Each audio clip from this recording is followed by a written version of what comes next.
সমস্যায় পড়তে চলেছে মোহনবাগান, ইস্টবেঙ্গল এবং এফসি গোয়ার মতো ক্লাবগুলো। কেন এত গাফিলতি ফেডারেশনের? সত্যি কি ব্যান হতে চলেছে ভারতীয় ফুটবল? আপনি যদি ভারতীয় ফুটবল কিংবা মোহনবাগান এবং ইস্টবেঙ্গলের সমর্থক হন, তাহলে লেটেস্ট খেলার নিউজ জানতে আজই আমাদের ইউটিউব চ্যানেলটি সাবস্ক্রাইব করুন এবং বেল আইকনটি প্রেস করুন। বারে বারেই সমস্যার সম্মুখীন হতে হচ্ছে ভারতীয় ফুটবল ফেডারেশনকে।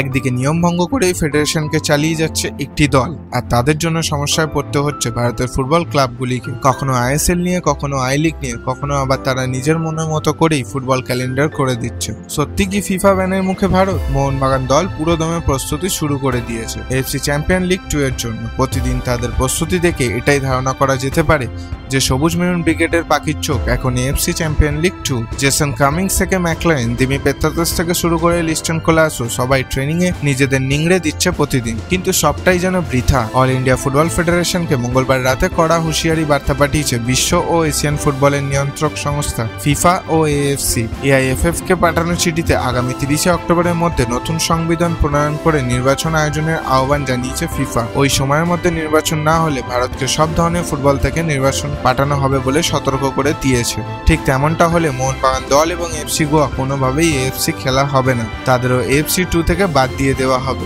এমনকি যে কন্যাশ্রী কাপ জয়ী ইস্টবেঙ্গল মহিলা দল এফসি কাপ খেলছে, সেখান থেকেও তাদের বাদ দিয়ে দেওয়া হবে। হয়তো 30 অক্টোবরের আগে যে ম্যাচগুলি মোহনবাগান এবং এফসি গোয়ার এফসি চ্যাম্পিয়ন লিগ 2 এর যে খেলাগুলি রয়েছে সেগুলি খেলতে পারলেও যদি 30 অক্টোবরের মধ্যে অল ইন্ডিয়া ফুটবল ফেডারেশন নির্বাচন না করেন, তাহলে ভারতীয় দল ফিফা কিংবা এএফসি অনুমোদিত কোনো খেলাই খেলতে পারবে না এবং ভারতীয় ফুটবলকে ব্যান করে দেওয়া হবে। এআইএফএফ এর সভাপতি কল্যাণ চৌবেকে পাঠানো চিঠিতে বলা হয়েছে, নতুন সংবিধান চূড়ান্ত করা এবং বাস্তবায়নে বারবার দেরি হওয়া ফিফা ভীষণ উদ্বিগ্ন।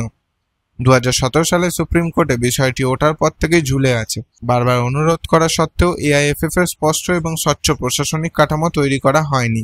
দীর্ঘস্থায়ী অচলাবস্থার ফলে প্রশাসনিক ও পরিচালনাগত সংকট তৈরি হয়েছে। ঘরোয়া প্রতিযোগিতার ক্যালেন্ডার নিয়ে ক্লাব এবং খেলোয়াড়রা অনিশ্চিত, বিশেষ করে ইন্ডিয়ান সুপার লিগ অংশগ্রহণকারী ক্লাবগুলি দ্বারা নিযুক্ত ফুটবলাররা, যা এআইএফএফ এর পৃষ্ঠপোষকতায় আয়োজিত হয়। আমরা ফিফপ্রো থেকে উদ্বেগজনক রিপোর্ট পেয়েছি যে বিভিন্ন ক্লাব খেলোয়াড়দের সঙ্গে চুক্তি একতরফাভাবে বাতিল করছে, যা বর্তমান অচলাবস্থার প্রত্যক্ষ ফলস্বরূপ। খেলোয়াড়দের জীবিকা এবং ক্যারিয়ারকে প্রভাবিত করছে। ভারতের নতুন ক্রীড়া শাসন আইন প্রণয়নের ফলে এআইএফএফ এর উপর তার সংবিধানকে জাতীয় এবং ফিফা এবং এএফসির বাধ্যতামূলক প্রয়োজনীয়তা উভয়ের সঙ্গে সামঞ্জস্য করার জন্য একটি অতিরিক্ত এবং তাৎক্ষণিক বাধ্যবাধকতা আরোপ করা হয়েছে। আগামী 30 অক্টোবরের মধ্যে সুপ্রিম কোর্টের নির্দেশ মেনে নতুন সংবিধান অনুযায়ী নির্বাচনের নির্দেশ দিয়েছে ফিফা। ফেডারেশনের পরবর্তী সাধারণ সভার বৈঠকে নতুন সংবিধান প্রণয়নের নির্দেশও দেওয়া হয়েছে। সবকিছুই ফেডারেশনকে স্বাধীনভাবে করতে হবে, কোনোভাবেই ভারত সরকার সহ তৃতীয় কোনো পক্ষের হস্তক্ষেপ মেনে নেওয়া হবে না।